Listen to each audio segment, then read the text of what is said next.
이호진 총재가 코보의 새로운 리더십을 맡게 됐는데요. 네. 지난 3일입니다. 그랜드 하얏트 호텔에서 코보의 제9대 총재로 이호진 태광그룹 회장이 총재로 취임을 했습니다. 조원태 한진그룹 회장이 6대부터 7대, 8대까지 9년 동안 코보 총재로 재임을 하면서 굵직한 성과도 이뤘습니다만 또 아쉬운 측면도 있었습니다. 네. 일단 조원태 총재 시절의 공과 과를 한번 평가해 보자면 공은 일단 뭐가 있을까요? 뭐 가장 큰 거는 여자부 제7구단을 창단했다는 거. 페퍼저축은행 지금의 수비죠. 그러니까 남자부는 이미 7구단 체제가 갖춰져 있었고 여자는 6구단 체제였는데 어쨌든 페퍼저축은행 물론 뭐 말년이 좀 안 좋았습니다만 어쨌든 7구단 체제를 완성했다는 거. 그거가 좀 있을 것 같고 그리고 이제 막판에 스폰서를 복구할 때 통 큰 결정으로 지네어 들어가 해가지고 1년 스폰서십 한 거 플러스 이제 뭐 제일 잡음이 없이 뭐 원만하게 리더십을 수행했다는 평가를 받고 있죠. 네. 반대로 이제 좀 뭐 과가 있다면 또 어떻게 있을까요? 아쉬웠다고? 사실은 저는 그러니까 뭐 과라고 하긴 그렇지만 조금 아쉬움이 남는 건 그러니까 과라고 표현하기까지는 그런데 뭐 아쉬운 거는 이제 대한항공 구단주와 총재 사이에서 뭔가 조금 이제 위험한 줄타기가 있지 않았나? 미묘하게 애매했던 그런 게 좀 있었죠. 뭐 외국인 선수 교체 뭐 예. 이런 거? 특히나 이번 챔프전이 좀 그랬던 게 이번 챔프전은 뭔가 패자도 뭔가 그러니까 패배를 수긍하기 좀 힘들고 승자도 이게 좀 꺼림칙한 상황이었는데 그 이제 우승 세리머니 할 때 가장 제일 신나하시더라고요. 보면서 내가 좀 뒤에서 좀 이렇게 뒷담화 좀 했었는데 아 철없다 뭐 이렇게 뒷담을 했었는데 아니 지금 상황에서는 지금 대한항공 구단주가 아니라 코보 총재로서 조금 덜 좋아하는 게 좀 맞지 않나 했는데 너무 좋아하셔가지고 그런 걸 보면서 약간 조금 이제 뭐 과라고 표현하긴 그렇습니다. 조금 아쉽다라는 평가가 좀 있었죠. 예. 그러니까 나는 뭐 나빠서 아쉬운 것보다는 조금 더 드라이브를 걸었으면 좋았을 텐데 싶었던 거는 남자부 8구단 얘기도 있었거든요. 그렇죠. 조원태 총재 시절에 이게 남자부는 8구단으로 네. 여자부는 7구단으로 가는 게 이제 조원태 총재 목표였는데. 최초 목표였는데 남자부 8구단이 거의 반 갔다가 반 넘게도 갔었다가 이제 이 빠그라진 게 좀 너무 아쉽다. 여자부도 사실 7구단이 먼저 될 수 있었잖아요. 맞아요. 다른 기업에서. 그렇죠. 만약에 그것까지 됐으면 정말 8구단 체대 8구단이 됐죠. 그러면 훨씬 더 일정짜기도 수월하고 그렇죠. 뭔가 좀 더 파이도 커지는 거니까. 그러니까 이게 어쨌든 팀이 홀수일 때 일정 짜는 게 너무 힘들기 때문에 힘들죠. 모든 이 프로 연맹에서는 짝수 팀을 원합니다. 그렇기 때문에 어쨌든 저는 장기적으로는 코보도 남자부가 8구단, 여자부도 8구단 되는 걸 가장 이상적인 그림으로 보고 있을 텐데 뭐 요거는 뭐 이호진 총재 체제에서 될 수 있을지 뭐 없을지 모르겠지만 어쨌든 연맹이 그리고 있는 큰 그림은 그렇다. 그렇죠.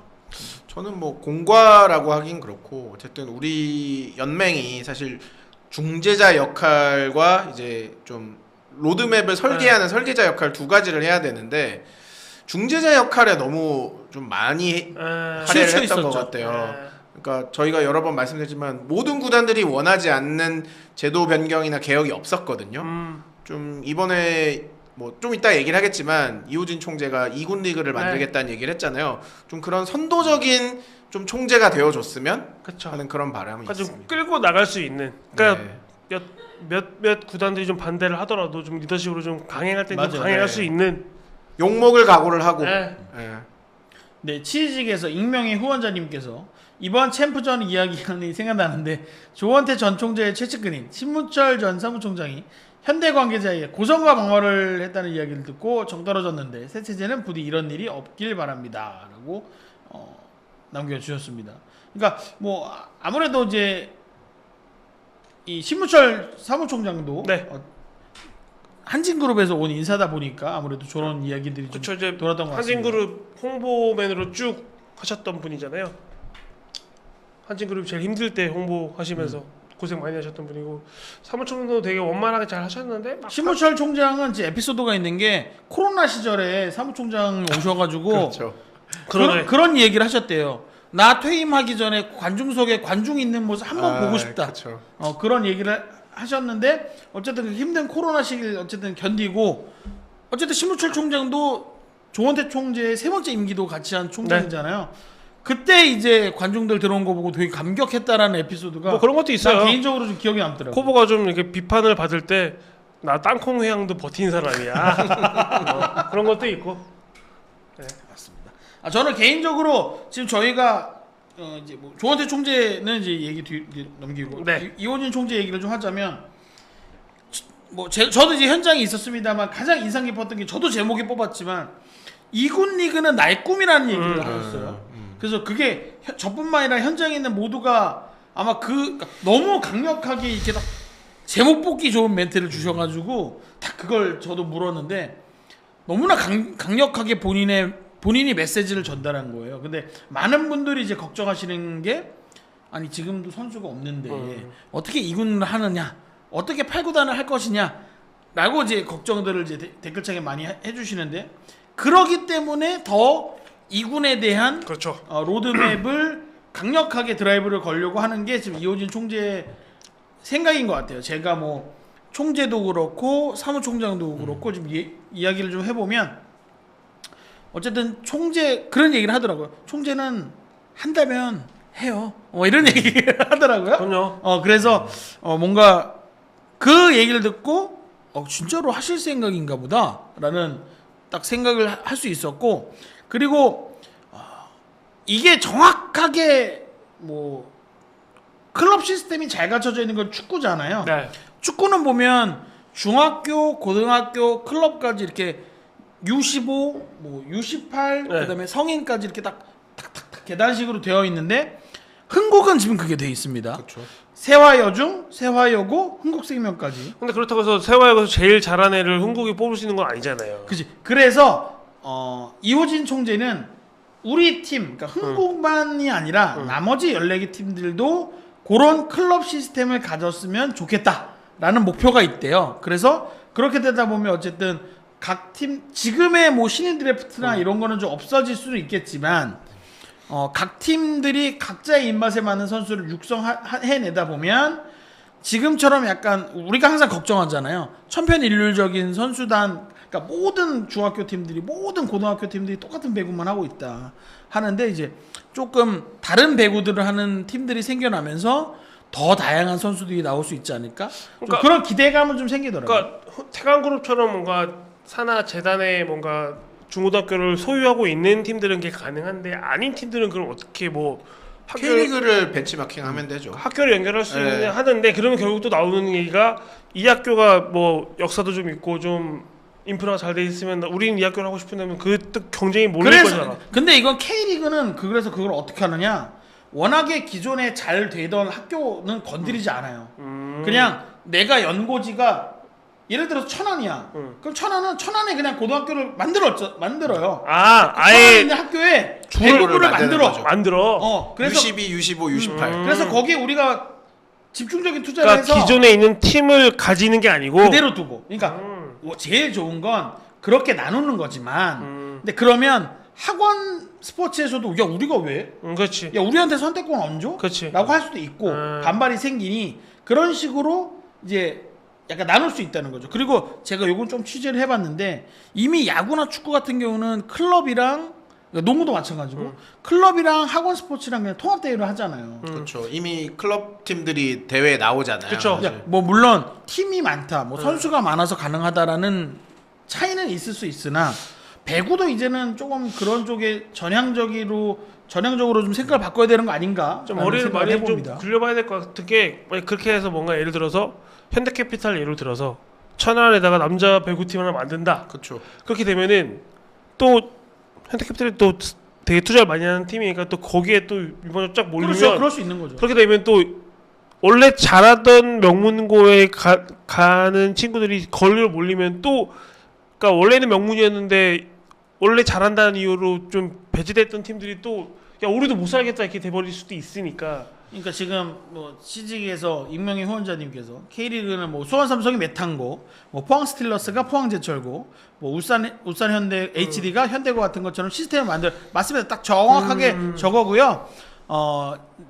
유튜브에서 YAU 님께서 기업에서 돈을 더 투자하라는 거네. 그게 잘 되겠어? 라고 질문 주셨는데 세캡을 줄였잖아요. 세캡을 줄인 이유가 그런 거 하겠다고 셀캡을 줄인 거예요. 그러니까 명분은 있습니다. 구단에서 그러니까 우리가 지금 데리고 있는 선수들에게 돈을 주려는 대신 우리는 육성에 돈을 더 투자하겠습니다. 라는 명분을 댔기 때문에 투자하라고 이야기할 수 있는 건덕지는 있어요. 저는 좀 극단적으로 가더라도 아까 2군 리그도 약간 연계되는데 도전을 하겠다는 팀에게 메리트를 주면 돼요. 그렇죠. 당근을 줘야지. 예, 예를 들어서 2군 팀은 운영하고 싶은 팀도 있고 하고 싶지 않은 팀도 있잖아요. 그러면 지금 어쨌든 이번에 외국인 선수 쿼터를 늘리는데 뭐 2군 리그를 참가하는 팀은 아시아 쿼터를 추가로 한 명 더 운영할 수 있게 해준다든가. 출전 수는 각도에 보유를 한 명 더 하게. 네. 그런 식으로 메리트를 주면 당연히 하겠죠. 그렇죠. 네. 그럼 저는 그런 도전이 필요한 시기라고 생각합니다. 뭐 2군 리그에 대해서 뭐 부정적으로 보시는 분들도 있지만 결과적으로 선수를 육성하기 위해서는 경기를 뛰게 해야 됩니다. 그럼요. 10명 중에 한두 명이 나오더라도 거기서 충분히 자원이 나올 수 있는 거예요. 최근에 그 삼성의 김백산이라는 투수가 또 튀어나왔거든요. 그렇죠. 배구에도 김백산이 나올 수 있습니다. 네. 그 지명 안 돼가지고 돌아가서. 그러니까 대학교 2년제 가가지고 졸업해가지고 육성 선수로 육성 들어와서 그치. 최근에 깜짝 선발 등판해서 5.2이닝 무실점을 한 투수가 있거든요. 그런 것처럼 뭔가 저는 그거예요. 2군 리그를 만들고 싶은 이유가 맨날 뛰는 선수만 뛰는데 안 뛰는 선수들의 뭔가 정량화된 기록을 보고 싶어요.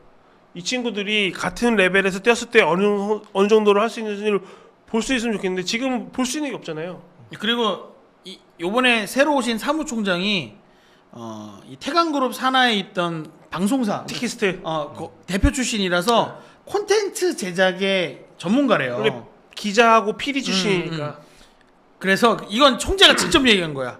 우리 사무총장이 콘텐츠 전문가입니다. 라고 얘기하시면서 2군 그러니까 리그가 2군 팀이 생기면 우리 프로배구는 새로운 콘텐츠가 생기는 겁니다라고 얘기를 하셨어요. 그러니까 지금까지 사무총장 분들은 약간 관리자의 개념이었다면 이번에 오신 분은 조금 이제 뭔가 약간 실무형 크리에이터 뭔가 본인이 하고 싶은 걸 있는. 그래서 총재가 사무총장하고 이제 뭐 같이 동석하셔서 취임 기자회견을 할 때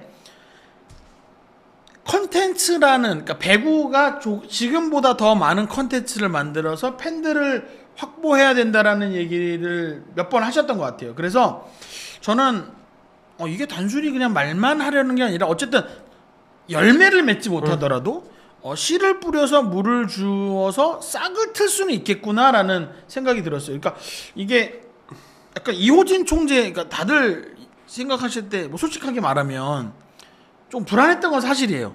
워낙에 약간 리스크가 있는 거 뭐 예전에 뭐 통통 튀는 네. 개인사 돌발 행동을 좀 많이 하셨죠. 그러니까 그런 리스크가 있기 때문에 좀 걱정이 있었는데 완전히 나는 느낌에 그러니까 한 번 만난 거지만 그러니까 약간 속된 말도 쓰기 이 사람 배구에 완전 미쳤는데 배구 참 좋아하는 완전 배구 빠돌인데? 라는 생각이 들었어요. 그래서 그 생각을 했어. 옛날에 권수장 감독 그렇게 한 것도 배구를 너무 좋아해서 그런 건가? 그러니까 나는 그래도 그러면 안 되지. 그건 안 되지. 그러니까 좋게 보자면 그러면 안 되지만. 그러니까 지금 유튜브에서 키킹님 말씀해 주셨는데 컨텐츠 얘기하니까 2군 리그가 도입되면 KBL D리그처럼 유튜브 중계도 해주시지 않겠나 싶네요. 정확하게 저 얘기를 구단들이 중계해도 돼요. 정확하게 저 얘기를 했습니다. 우리 같은 사람도 고용해가지고 하면 돼. 그리고 그 얘기도 했어요. 요번에 여자부 숲도 왔잖아요. 숲에서 중계해도 되죠. 라는 얘기도 했습니다. 그래서 이게 그냥 막 던지는 게 아니라 요렇게 하면 그러니까 컨텐츠 사업을 하는 사람들이다 보니 그쪽으로 약간 머리가 좀 돌아간다는 느낌이었어요. 그래서 이 배구가 지금까지 약간 이 컨텐츠, 그러니까 배구는 연맹도 그렇고 자기들이 가진 컨텐츠를 좀 제대로 활용을 못하는 이미지가 그동안 있었는데 요거 전문가들이 들어오면 달라질 수 있겠다라는 가능성을 좀 봤습니다. 그래서 김효경 기자 말한 것처럼 메리트를 확실하게 제공하면서 하면 아니 뭐 출발은 가능하겠다. 신인 드래프트 지명권을 더 주다던가. 그렇죠. 그러니까 축구 같은 경우에도 지금 어쨌든 U18팀 선수들을 준 프로 계약을 해서 쓸 수 있잖아요. 지금 유럽에서도 보면 이제 연령배 팀들을 다 운영을 한단 말이에요. 클럽들이 그런 선수들을 자연스럽게 이제 1군에 합류시키는 시스템이란 그리고 말이에요. 준 프로 계약하면 정식 드래프트 안 하더라도 우리 팀에서 자리가 하나 비면 그 선수 계약을 코너에서 할 수 쓸 수 있잖아요. 있잖아요. 할수 있죠. 네. 그거야말로 사실 바람직한 케이스죠. SHS님께서 중요한 질문 주셨습니다. 그래서 언제 하는 건데요? 아니요, 지금은 이제 아이디어 차원이다. 기다려 보시죠. 그래도 어쨌든 아이디어를 던진 건 처음이다. 그리고 보면 야구는 보면은 그 물론 1군이 대부분 인기 훨씬 많지만 그 정말 매니아들은 2군 선수들의 첫 팬이 되고 싶어하는 팬들도 그렇지, 많아요. 그렇지. 많잖아요. 그래서 뭔가 내가 얘를 키운다. 이 선수가 1군으로 갔을 그렇지. 때. 그러니까 나는 우리 배구도 아유 펀치라고 예쁜 선수들 많잖아요. 그러니까 맞아요. 아직은 좀 실력에서 1군은 못 뛰지만 2군에서 정말 갈고 닦는 선수들을 또 팬이 생길 수도 맞아요, 있고. 맞아요. 저는 그러니까 가능하다고 그동안 V리그에 없었던 스토리들이 생겨난다는 그렇죠. 거. 저는 그런 거에 좀 긍정적입니다. 사실 우리 방송만 해도 고등학교 선수나 맞아. 벤치에 있는 선수들 거치까지 궁금해하시는 그러니까. 분들이 많이 맞아요, 오시잖아요. 맞아요. 네, 저는 그런 수요가 고희정이가 네. 사진이 한 번 안 나왔다고 어떻게 된 거냐고 막 알아보라고 하는 팬들이 많잖아요. 스포츠 플러스 한정의